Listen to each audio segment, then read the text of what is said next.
പരിശുദ്ധ അമ്മ പ്രത്യക്ഷപ്പെട്ട ഈ സ്ഥലത്ത് എൻ്റെ ഫാമിലിയോടൊപ്പം ഈ വേദിയിൽ വന്ന് സാക്ഷ്യം പറയാൻ ഞങ്ങൾക്ക് അവസരമൊരുക്കി തന്ന ദേവകുമാരനും പരിശുദ്ധ അമ്മയ്ക്കും കോടാനുകോടി നന്ദി. എൻ്റെ പേര് ജൂലി. ഞാൻ കോഴിക്കോട് ജില്ലയിലെ വേനപ്പാറ ഇടവകയിൽ നിന്ന് വരുന്നു. 2022 ജൂലൈയിലാണ് ഞാൻ ഉടമ്പടി എടുത്തത്. എൻ്റെ രണ്ടാമത്തെ മകൾക്ക് 3 മാസം മുതൽ, അവൾ ജനിച്ച 3 മാസം മുതൽ അവൾക്ക് സോറിയാസിസ് പോലെ ഒരു രോഗമുണ്ടായിരുന്നു. പക്ഷേ ഡോക്ടർമാർ പറഞ്ഞു അത് സോറിയാസിസ് ഒന്നുമല്ല. പല ഡോക്ടർമാരെയും ഞങ്ങൾ കാണിച്ചു.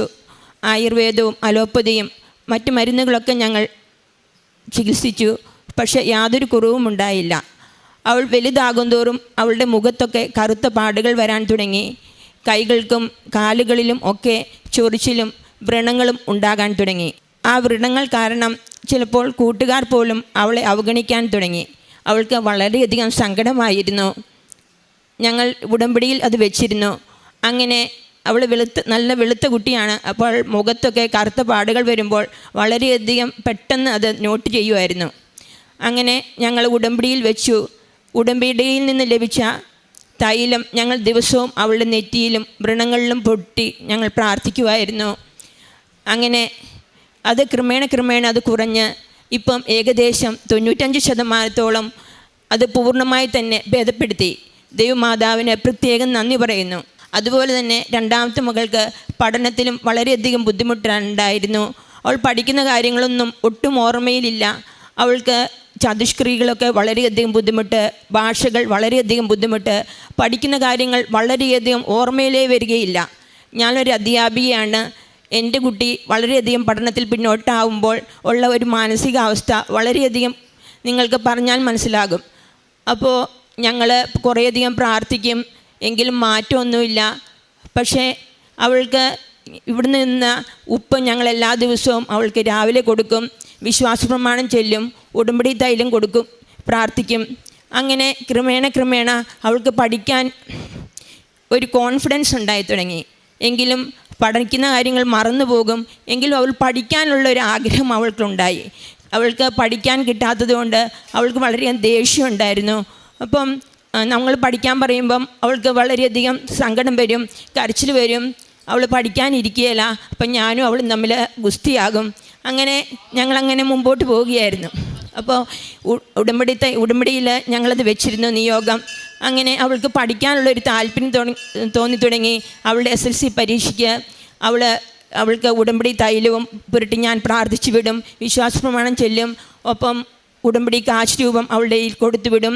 അവൾ പേപ്പറിൻ്റെയും ക്വസ്റ്റ്യൻ പേപ്പറിൻ്റെയും 4 മൂലയ്ക്കും ഇതുപോലെ തന്നെ പ്രാർത്ഥിക്കും. അങ്ങനെ അവളുടെ റിസൾട്ട് വന്നപ്പം അവൾക്ക് നല്ല ഉന്നത വിജയം നൽകി. അതുപോലെ തന്നെ +2 അവൾക്ക് സയൻസിന് തന്നെ അഡ്മിഷൻ കിട്ടുകയും ചെയ്തു. ദൈവത്തിന് പ്രത്യേകം നന്ദി പറയുന്നു. അടുത്തായിട്ട് മൂത്ത മോളായിരുന്നു. മൂത്ത മോൾ അത്യാവശ്യം നന്നായി പഠിക്കും.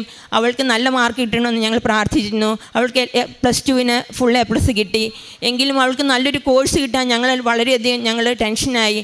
നല്ലൊരു കോഴ്സ് ഏതാണെന്ന് തീരുമാനിക്കാൻ ഞങ്ങൾക്ക് ബുദ്ധിമുട്ടുണ്ടായിരുന്നു. അങ്ങനെ ഞങ്ങൾ ലൈറ്റ് ക്യാൻഡിൽ പ്രെയർ ഇട്ടു.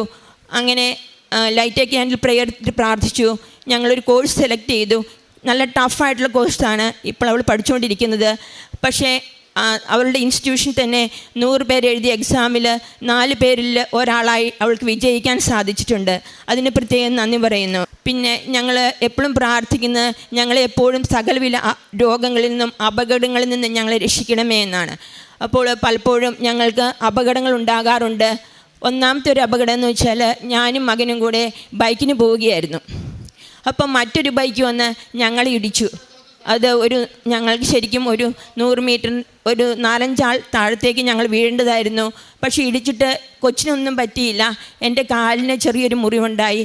അങ്ങനെ വലിയ അപകടത്തിൽ നിന്ന് മാതാവ് ഞങ്ങളെ രക്ഷിക്കുകയാണ് ഉണ്ടായത്. പിന്നെ അതുപോലെ തന്നെ ഞങ്ങൾ ബാംഗ്ലൂർക്ക് ഒരു ദിവസം ഞങ്ങളിങ്ങനെ വെക്കേഷന് ടൂറ് പോയി തിരിച്ചു വരുന്ന സമയത്ത് വലിയൊരു ദൈവാനുഭവം, മാതാവിൻ്റെ വലിയൊരു കരുതൽ, അത് പറഞ്ഞാൽ എത്രമാത്രം നിങ്ങൾക്ക് വിശ്വാസയോഗ്യമാകുമെന്നറിയില്ല.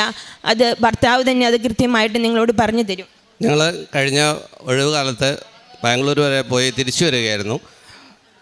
മൈസൂർ വനത്തിലേക്ക് കാട്ടിലേക്ക് കയറാൻ ലാസ്റ്റ് സമയം 9 മണിയാണ്. അപ്പോൾ ക്ലോസ് ആവും. 8:45 ഞങ്ങൾ ഗേറ്റിലെത്തി. മൂത്ത മകളാണ് വണ്ടി ഓടിച്ചുകൊണ്ടിരുന്നത്.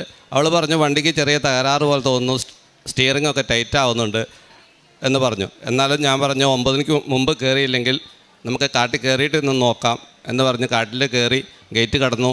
അവിടെ നിർത്തി ഞങ്ങൾ നോക്കി, അത്യാവശ്യം നോക്കി, ഒന്നും തന്നെ ഫാൾട്ടൊന്നും കാണുന്നില്ല. പിന്നെ വണ്ടി എടുത്ത്, അപ്പോൾ അവർ പറഞ്ഞു ഇവിടെ നിൽക്കാൻ പാടില്ല, അവിടെ വന്യമൃഗങ്ങൾ ശല്യം ചെയ്യുന്നതാണ്, വേഗം എടുത്ത് പോകണമെന്ന് പറഞ്ഞു. അങ്ങനെ വണ്ടി എടുത്ത് ഞങ്ങൾ പോന്നു. പോകുന്ന വഴിക്ക് 1 കിലോമീറ്റർ ഓടിയപ്പോഴേനും വണ്ടിയുടെ എല്ലാ ഇലക്ട്രിക് ഫംഗ്ഷനുകളും നിന്നു. യാതൊന്നും വർക്ക് ചെയ്യുന്നില്ല, ഓൺ അടിയുന്നില്ല, ബ്രേക്ക് ചവിട്ടിയിടാൻ നിൽക്കുന്നില്ല, ലൈറ്റുകളെല്ലാം ഓഫായി. ആകെ ഉള്ളത് എൻജിൻ സ്റ്റാർട്ടായി നിൽക്കുന്നു എന്ന അവസ്ഥ മാത്രമായിരുന്നു. അപ്പോൾ ഞങ്ങൾ മുന്നോട്ട് പോയിക്കൊണ്ടിരിക്കാൻ ആകെ പോകുന്ന ഞങ്ങളുടെ ലാസ്റ്റ് വണ്ടിയാണ് ഞങ്ങളുടെ കയറിയിരിക്കുന്നത്. അത് കഴിഞ്ഞ് ഗേറ്റ് അടച്ചു. ഞങ്ങളുടെ പുറകിൽ വേറെ വണ്ടി വരുന്നില്ല. അപ്പോൾ മുന്നിൽ പോകുന്ന ലോറിയുടെ ചുമന്ന ലൈറ്റിൻ്റെ വെളിച്ചം മാത്രമാണ് ഞങ്ങൾക്ക് മുന്നിലുള്ളത്. ആ വെളിച്ചത്തിൽ ഞങ്ങൾ പോയിക്കൊണ്ടിരിക്കുമ്പം ഈ ഹമ്പുകൾ ഇടയ്ക്കിടയ്ക്ക് സ്പീഡ് കുറയ്ക്കാൻ വേണ്ടി ആ റോഡിലുണ്ട്. പല പ്രാവശ്യം ഹമ്പ് കാണാത്തത് കൊണ്ട് വണ്ടി കയറി എടുത്ത് ചാടാൻ തുടങ്ങി. ബ്രേക്ക് ചവിട്ടിയിട്ട് നിൽക്കുന്നില്ല. പിന്നെ മൂത്ത മകൾ ഹാൻഡ് ബ്രേക്ക് വലിച്ചിട്ടാണ് ഈ ഹമ്പ് ചെറുതായി കാണുമ്പോൾ നിൽക്കുന്നത്, വണ്ടി നിർത്താൻ ശ്രമിക്കുന്നത്. പക്ഷേ അതും ഞങ്ങൾക്ക് പലപ്പോഴും വിജയിച്ചില്ല. അപ്പോൾ വണ്ടി ഓവറായി ചാടാൻ തുടങ്ങി. ആകെ എല്ലാവരും പേടിച്ചു. അപ്പം വൈഫ് പറഞ്ഞു, മുന്നിൽ പോകുന്ന ലോറിയിലൊരു നീല വെളിച്ചമുണ്ട്, മാതാവിൻ്റെ വെളിച്ചമാണ്, നമുക്ക് ശക്തമായി പ്രാർത്ഥിക്കാം. എല്ലാവരും മാതാവിൻ്റെ പ്രാർത്ഥന ഉറക്കെ ചെല്ലാൻ തുടങ്ങി, വിശ്വാസപ്രമാണം ഉറക്കെ ചെല്ലാൻ തുടങ്ങി. അങ്ങനെ ശക്തമായ പ്രാർത്ഥനയിൽ ഞങ്ങളുടെ വണ്ടി ഓഫാകാതെ ആ കാട് മുഴുവൻ കടന്ന് ഇപ്പുറം വരെ എത്താൻ ഞങ്ങളെ മാതാവ് സഹായിച്ചു. അതുപോലെ എൻ്റെ 2 കാലിൻ്റെ മുട്ടിനും വേദനയും നീരുമായിരുന്നു. അത് മാതാവിൻ്റെ തൈലം പൂശി ഞങ്ങളെന്നും പ്രാർത്ഥിക്കും. അങ്ങനെ ഇപ്പോൾ 2 കാലിൻ്റെയും മുട്ടിൻ്റെ നീര് കുറഞ്ഞു, വേദന കുറഞ്ഞു, ഇപ്പോൾ നടക്കുന്നതിന് യാതൊരു കുഴപ്പമില്ല. ഞങ്ങളുടെ ജീവിതത്തിൽ എന്ത് പ്രതിസന്ധികളുണ്ടാകുമ്പോഴും അതുപോലെ രോഗങ്ങളുണ്ടാകുമ്പോഴും ഇവിടെ നിന്ന് ലഭിച്ച ഉടമ്പടി തൈലം, ഉപ്പ് ഞങ്ങളത് വളരെയധികം ഉപയോഗിക്കാറുണ്ട്. വിശ്വാസപ്രമാണം ചൊല്ലി അത് പ്രാർത്ഥിക്കുമ്പോൾ തന്നെ ഞങ്ങൾക്ക് അനുഭവം ഉണ്ടാകാറുണ്ട്. ഞങ്ങൾ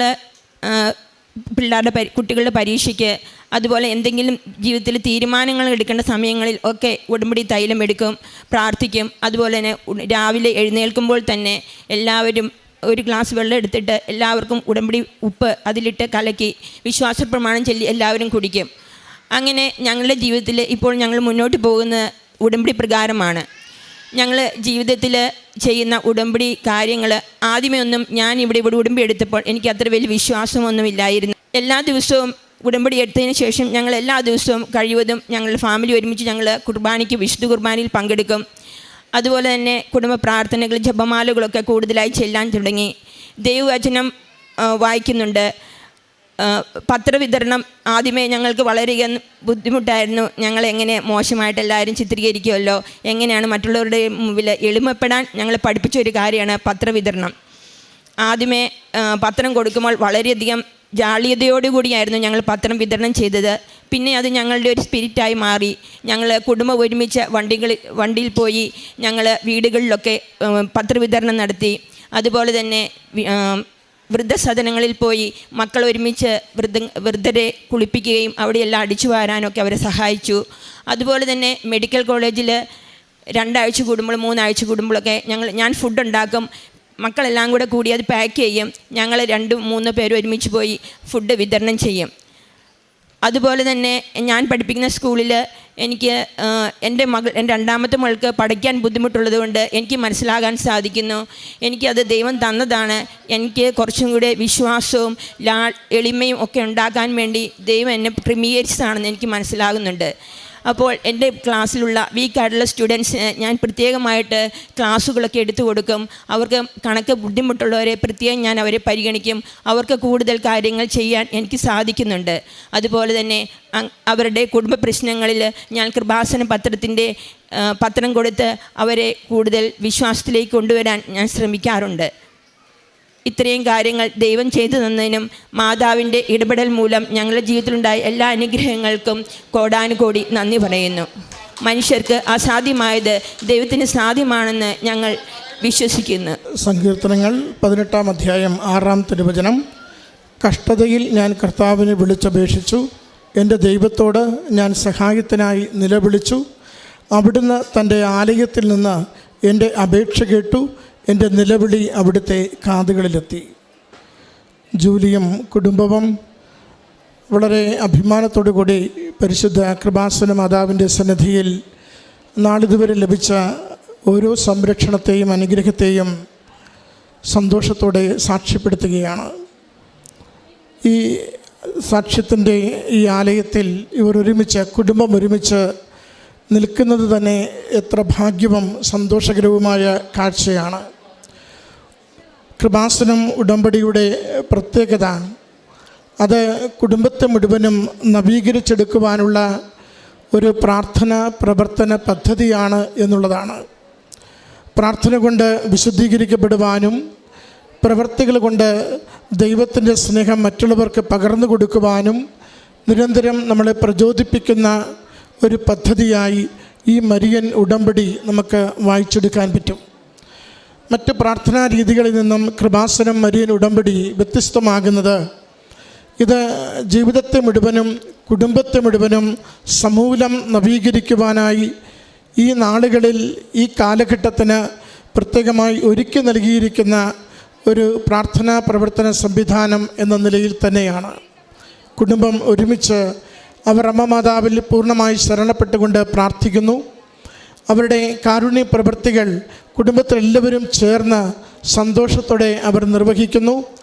അതോടൊപ്പം അവരുടെ സ്റ്റാറ്റസ് താഴ്ത്തിക്കൊണ്ട് മറ്റുള്ളവരുടെ മുമ്പിലുള്ള അവരുടെ ആ നിലവാരം അല്പമൊന്ന് താഴ്ത്തിക്കൊണ്ട് എളിമപ്പെട്ടുകൊണ്ട് ആ കർത്താവിനെക്കുറിച്ച് പറയുവാൻ കൃപാസനം പത്രിക എല്ലായിടത്തേക്കും കൊടുക്കുവാൻ ഉത്സാഹത്തോടെ അവർ എപ്പോഴും പരിശ്രമിക്കുന്നു. അതോടൊപ്പം ഇവിടെ നിന്ന് ലഭിക്കുന്ന നേർച്ച വസ്തുക്കൾ അവരുടെ ജീവിതത്തിൻ്റെയും അവരുടെ ഓരോ പ്രതിസന്ധിയുടെയും അവസരങ്ങളിൽ നല്ല വിശ്വാസത്തോടെ ഉപയോഗിച്ചുകൊണ്ട് ഇതെനിക്ക് കരുണയ്ക്കും കൃപയ്ക്കും അനുഗ്രഹത്തിനും കാരണമാകുമെന്ന് ഓരോരുത്തരും കുടുംബത്തിൽ വിശ്വസിക്കുന്നു. പ്രിയമുള്ളവരെ, നമ്മുടെ മതബോധനത്തിൻ്റെ, നമ്മുടെ കുടുംബ കൂട്ടായ്മകളുടെ ഒക്കെ വലിയ ലക്ഷ്യം നമ്മളെ കൂടുതൽ മെച്ചപ്പെട്ട ആത്മീയ മനുഷ്യരായി, പക്വതയുള്ള വിശ്വസ്തതയുള്ള സഹോദര സ്നേഹമുള്ള വിശ്വാസികളായി വളർത്തുക എന്നത് തന്നെയാണ്. എന്നാൽ ആ മേഖലകളിൽ പലപ്പോഴും നമ്മളിന്ന് പരാജയവും തളർച്ചയുമാണ് കണ്ടുകൊണ്ടിരിക്കുക. മരിയൻ ഉടമ്പടിയിലൂടെ വിശ്വാസത്തോടെ അത് ഏറ്റെടുത്ത് ജീവിക്കുന്ന ഓരോ കുടുംബവും ലോകത്തിൽ നിന്ന് വിശ്വാസ കൈമാറ്റത്തിൻ്റെ സാക്ഷികളായി നിലകൊള്ളുകയാണ്. ഞങ്ങൾ ജീവിക്കുന്നു, അത് ഞങ്ങളെ പരിപാലിക്കുന്ന ദൈവത്തിൽ ആശ്രയിച്ചുകൊണ്ട് ജീവിക്കുന്നു.